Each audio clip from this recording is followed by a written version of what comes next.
এই হনুমান কলা খাবি, জয় জগন্নাথ দেখতে যাবি।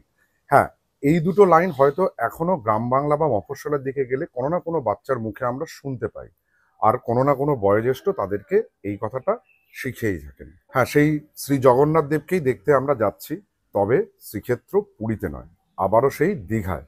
মানে এক কথায় বলতে গেলে ওই দুধের স্বাদ ঘোলে মেটাতে যাচ্ছি। সো হ্যালো জনগণ, কেমন আছো তোমরা?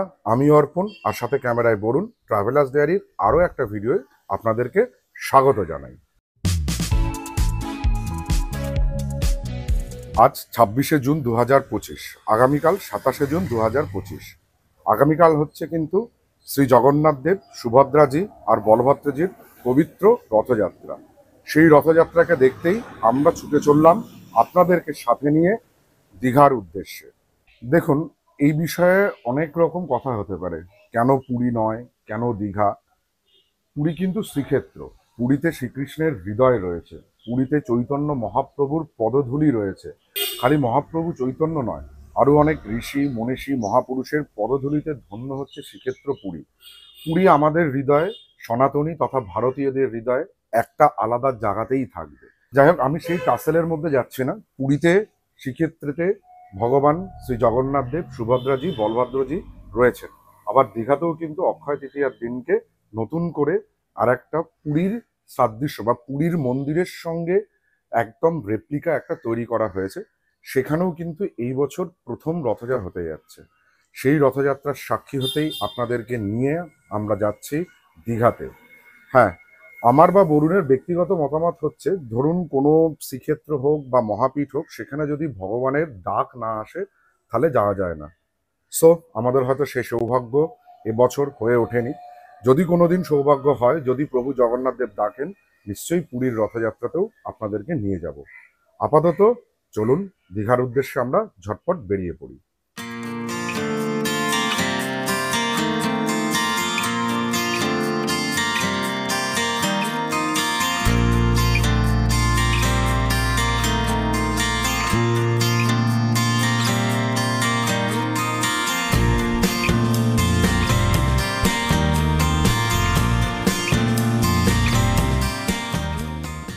একটা বেশ সুন্দর বর্ষণ মুখর একটা দিন আজকে।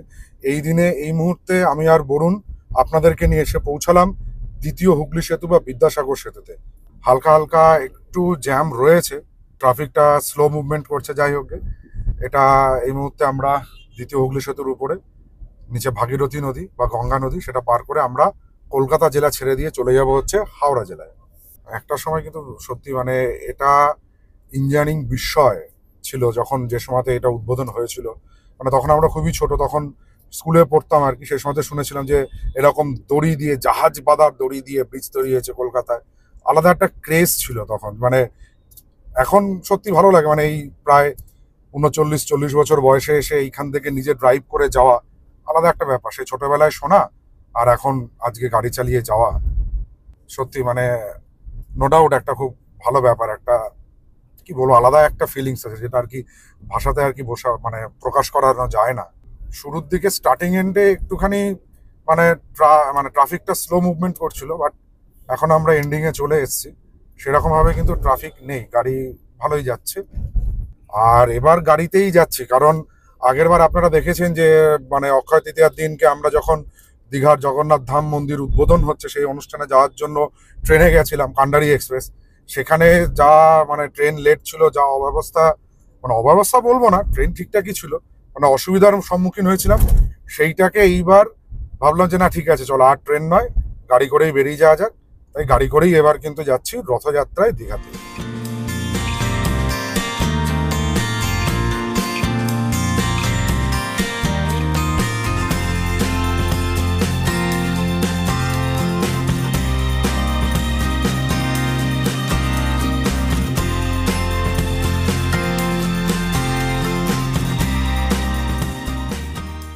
না, দ্বিতীয় হুগলি সেতুতে খুব একটা বেশি জ্যাম পাইনি। মানে দ্বিতীয় হুগলি সেতু ক্রস করে আসার মিনিট 10-15 ড্রাইভ করে চলে এসে এখন ধুলাগড়ি টোল প্লাজাতে রয়েছি। এখান থেকে আর 500 মিটার রয়েছে টোল গেট। ওই যে বললাম, বর্ষণ মুখর দিন, রোদ, আবার বৃষ্টি পড়ছে। এই ধুলাগড়ি টোল প্লাজা ঢুকে গেলাম। এই লেনটা ফাঁকাই আছে, এখানটা দিয়ে পরপর চলে যায় সোজা। যেটা বলছিলাম যে হ্যাঁ, এই ওয়েদারটাতে মানে আমার তো খুব পার্সোনালি ভালো লাগে এই রোমান্টিক ওয়েদার, একটা এরকম বর্ষণ দিনে ড্রাইভিং করতে। তবে আপনাদের কেমন লাগে কি বৃত্তান্ত সেটা তো বলতে পারছি না, তবে সেটা যদি কমেন্ট করে জানান ভিডিওতে, তাহলে জেনে নিজেদেরকে একটু ভালো লাগবে যে আপনারা কেমন ভাবে এই বৃষ্টির এই রকম ওয়েদারটাকে এনজয় করেন।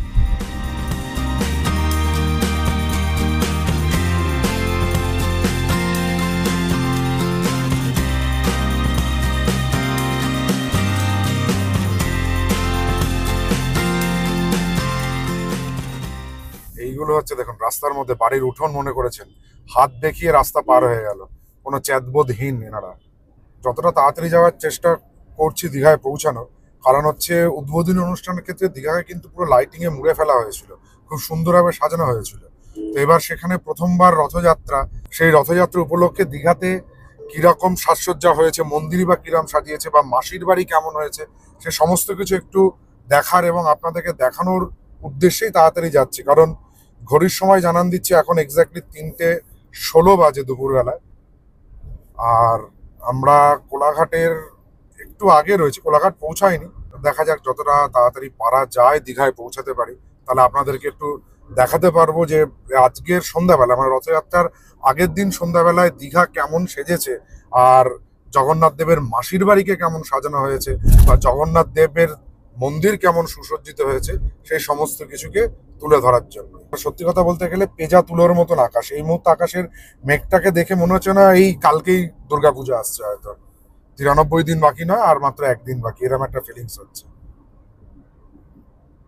সরকারের তরফ থেকে কিন্তু জগন্নাথ দেবের যে রথযাত্রা, তার জন্য কিন্তু পুরো একেবারে হাওড়া জেলা হুগলি সেতুটা পার করে আসার পর থেকে রাস্তার দুধারে কিন্তু এরকম ব্যানার দিয়ে দেওয়া হয়েছে, গাইড করা হচ্ছে কোন রাস্তায় ধরবেন।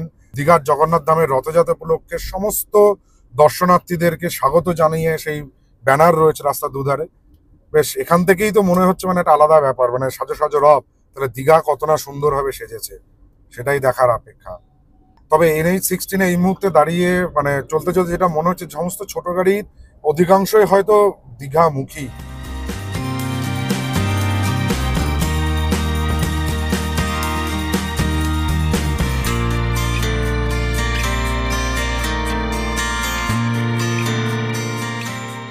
হুগলি নদী পার করে এখন রূপনারায়ণ নদের উপর মানে কোলাঘাটে চলে এসেছে।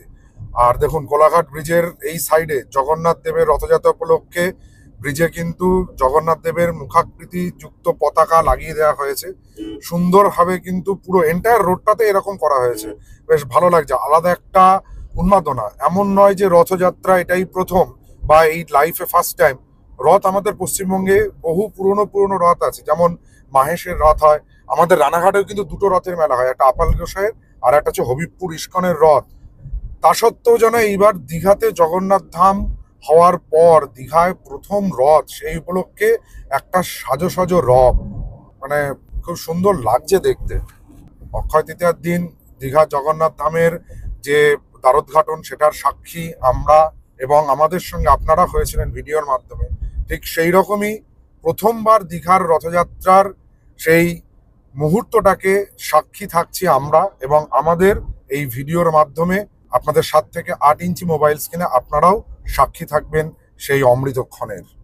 পুরো রাস্তা জুড়ে ওপরে ওং লেখা গেরুয়া পতাকা, তলায় জগন্নাথ দেবের হলুদ মোটা লাল, তারপরে হচ্ছে বিভিন্ন রকমের ফেস্টুন ব্যানার, সরকার পক্ষ বিরোধী পক্ষের সবকিছু মিলিয়েই জমজমাট এই মুহূর্তে দীঘা।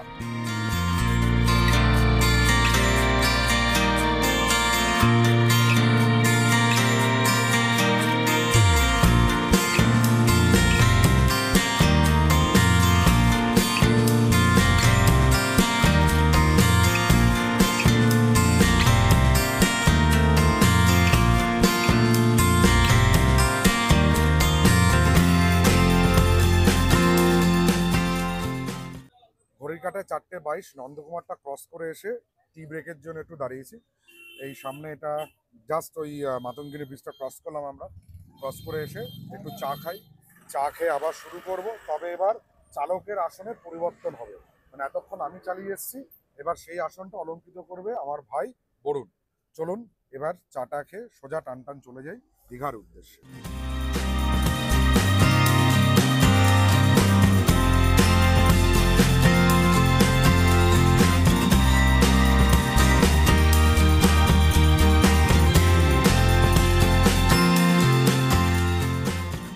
ঘড়ির কাঁটায় সন্ধ্যা 6:25, আর আমরা এখন এসে পৌঁছালাম এই যে দেখুন সামনে দীঘা গেটের তলা দিয়ে টান টান আমরা প্রবেশ করলাম সৈকত নগরী দীঘাতে।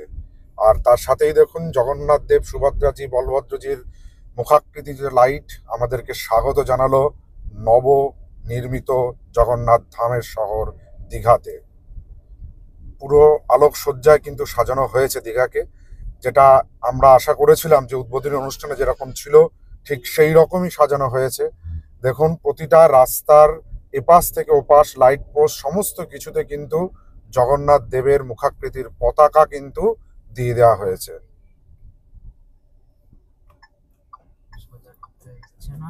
সোজা রাস্তা সাজানো রয়েছে, সোজাটা ঢুকতে দিচ্ছে না, ব্যারিকেড করা আছে, নাকি না ছোট গাড়ি ঢুকতে দেবে। এই যে সুসজ্জিত দীঘা, সোজা রাস্তায় পাস করতে দেওয়া হলো না, আমাদের ডান দিকে ঘুরিয়ে দেওয়া হলো। ঠিক আছে, কোনো অসুবিধা নেই, চলুন। ফাইনালি প্রায় 2 শতাধিকের বেশি কিলোমিটার অতিক্রম করে এসে পৌঁছালাম আমাদের হোটেল রিডলি ইন্টারন্যাশনালে। ভেবেছিলাম আপনাদের জন্য একটু বাইরে আলোকসজ্জাকৃত বা রাত্রির বেলায় দীঘার জগন্নাথ ধাম মাসির বাড়ি দেখাবো। চেকিং করার সাথে সাথেই আনফর্চুনেটলি প্রচণ্ড বৃষ্টি শুরু হয়ে গেছে। মানে রুম থেকে আমি দেখানোর চেষ্টা করছি, একদম পুরো বৃষ্টিতে পুরো সাদা হয়ে গেছে, সেই জন্য বেরোতে পারছি না। তবে খুব শীঘ্রই আমি আপনাদের জন্য নিয়ে আসবো সেই অভূতপূর্ব দীঘার জগন্নাথ ধাম আর মাসির বাড়ি এবং রথযাত্রার ভিডিও। এই ভিডিও এই পর্যন্ত। যদি ভিডিওটা ভালো লাগে তাহলে আমাদের চ্যানেল ট্রাভেলার্স ডায়েরিকে সাবস্ক্রাইব করুন, পাশে থাকা বেল আইকনটিকে প্রেস করুন, সবার আগে নোটিফিকেশন পাওয়ার জন্য লাইক করুন, শেয়ার করুন, কমেন্ট করুন। টাটা।